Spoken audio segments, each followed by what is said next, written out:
Repenser la politique, je pense que c'est indispensable.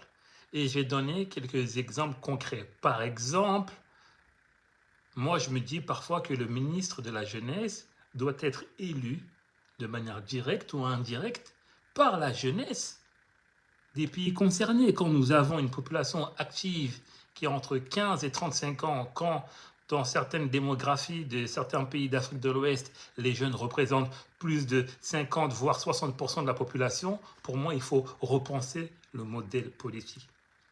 Ça passe par là déjà. Ces postes-là qui sont en lien direct avec la jeunesse, je pense que c'est aux jeunes directement de les élire. Après, il faut voir les modalités, comment cela se matérialise. Par exemple, un cabinet d'audit populaire qui va tous les 18 mois contrôler les politiques gouvernementales. Ils vont s'asseoir, ce cabinet-là en tout cas, en face un cabinet populaire. Il faut voir comment, encore une fois, il va être créé, comment on va tirer au sort, etc. Mais bon, ça, ce sont des modalités. Mais il faut retenir juste l'idée générale et de contrôler les politiques gouvernementales, de voir est-ce que les engagements pris par les différents hommes politiques sont en cours de réalisation.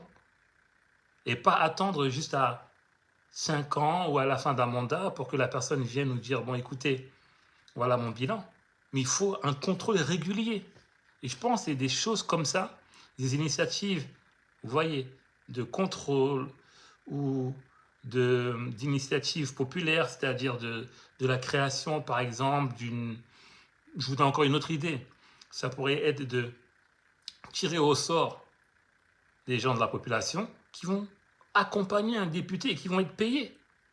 C'est-à-dire par chaque député est accompagné de 2 personnes tirées au sort de la population pour sociabiliser une partie de la population à la démocratie directe, mais aussi une autre partie, ça peut être là les étudiants, des personnes qui ont des compétences particulières, aussi les sélectionner et les affilier à des ministères spécifiques. Par exemple, on prend des étudiants qui ont fait, je sais pas moi, droit, économie et tout ce que vous voulez, tirage au sort, ils vont être avec, non, je sais pas, avec un député, 2-3 députés pour des questions de politique publique, économique et autres. Bref, c'est juste des exemples en fait pour comment repenser la politique et l'adapter à nos réalités pour une politique plus inclusive.